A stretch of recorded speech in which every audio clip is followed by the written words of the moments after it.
Mr. President, dito naman sa ongoing investigation ng Senado at Kamara tungkol sa mga anomalous flood control projects, tama ba na sila pa ang mag-imbestiga kahit na ilan sa kanila ay sinasabing sangkot? Alam mo, prerogative ng Kongreso 'yan eh. Prerogative ng House of Representatives yan na mag-conduct sila ng investigasyon. At prerogative ng Senado na mag-conduct sila ng investigasyon. So patuloy natin. At kahit papaano, pagka may masusing investigasyon, kahit papaano meron tayong makukuha din dyan. So baka makatulong din. So but allow them. We will do we will have the independent commission. We'll organize it. We will support it fully. And all the other organs of government will I'm sure play their part in finding the truth to all of these all of these anomalies. Pero sa palagay nyo, dapat bang at least mag-inhibit yung mga may kaugnayan dito sa mga issue nito? Wala na mga amin na may kaugnayan sila di ba? Kahit sino. So, hindi sila mag-inhibit. So, kahit sabihin mo, at saka wala namang power ang executive sa legislature. Gagawin nila yung gagawin nila. But that's their prerogative. So far, Mr. President, pinangalanan na yung mga contractor, pati mga anak nila na babash sa social media. Yeah. No, may mga tinanggal na taga DPWH and some cases are being filed against them. Paano naman po kung sangkot si Kong, si Gov, si Mayor? How far are we gonna take this? Until we solve the problem. Yung dapat natin pipilahan ng kaso, may ebidensya tayo na matibay. Unang-una. Pangalawa, na kapag sila na out of action na, ay talagang magbabago. Dahil sila talaga nagpapatakbo. So, I suppose the description that sometimes we use, yung big fish talaga, yung talagang nagpapatakbo nitong sistema na ito. Yun. Kasi pag hindi mo mabubuwag yung sistema yan, hanggat tinanggal mo yung mga player na yan So tatanggalin natin yung mga player na yon at kahit sino man sila para maging maayos ang patakbo ng sistema. Kahit naman sinuportahan kayo or something, talagang wala silang kawala dito sa campaign na ito. Wala talaga tayong magagawa we have the truth has to come out. Kaya nagkaganto dahil pinabayaan We look the other way, nagbulag-bulagan tayo, diba? Nagbibingi-bingihan tayo, wala tayong naririnig. Kaya nagtayo ng gaganto. Ba't natin babalik kayo? Ay, hindi, wala kaming alam dyan. Wala naman kami naririnig. Yun ang nakapagtataka. Why were the people in the past looking the other way? Why? Because that's the system already Kahit ayaw mo, pagka sasabihin na hindi ako interesado sa mga ganyan, di ba? Masasagasaan ka ng sistema. Sasagasaan ka ng sistema. Okay. Yung mga nandyan na aktibo dyan sa mga kalokohan na yan,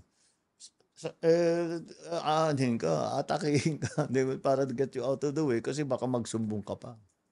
Mr. President, nag-resign kamakailan si DPWH Secretary Manuel Bonoan. Can you tell us how that conversation went? He decided, he said, I'm nakakaabala na ako sa'yo in terms of command responsibility. He said, I take responsibility for that. Dapat hindi nangyari sa ilalim ko, nung sekretarya ko na ito.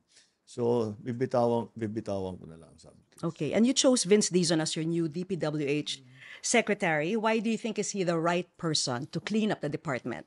He did a very good job in DOTR, and I think he understands very well what needs to be done. And I think he's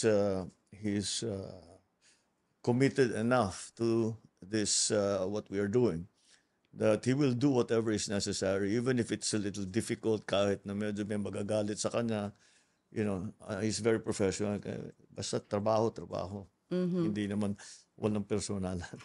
Binigyan nyo yung Public Works Department at Budget Department ng 2 weeks para busisiin yung lahat ng kailangan busisiin, himayin yung kailangan himayin dyan sa 2026 budget ng DPWH. 2 weeks.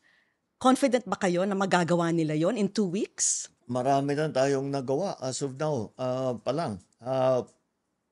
Number one, we already are seeing na lahat ng flood control project na dapat nilalagay sa 2026 na budget, hindi na siguro kailangan. So there will be no budget for 2026 for flood control. Dahil meron naman 350 billion for 2025 na hindi pa nauubos talaga. So, tuloy-tuloy pa yung trabaho. Hindi naman ibig sabihin titigil natin yung flood control project, mga flood control project. Ibig sabihin titiyakin na ngayon natin na ang paggastos tama, ang pag-implement tama, maayos ang design, etc., etc. And then how do we do this? Yung sinasabi ko nga, interesado ko na makipag-usap tayo sa mga contractor na tapusin nila.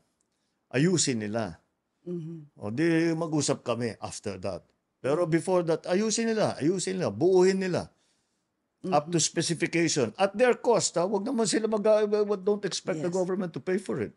Ayusin nila yung project nila. Oo nga. O di sige, mag-usap tayo after that. Iniisa-isa nyo na nga, binibisita nyo, nakikita natin po yon. But ang mga kongresista gusto nilang i-return to sender yung NEP.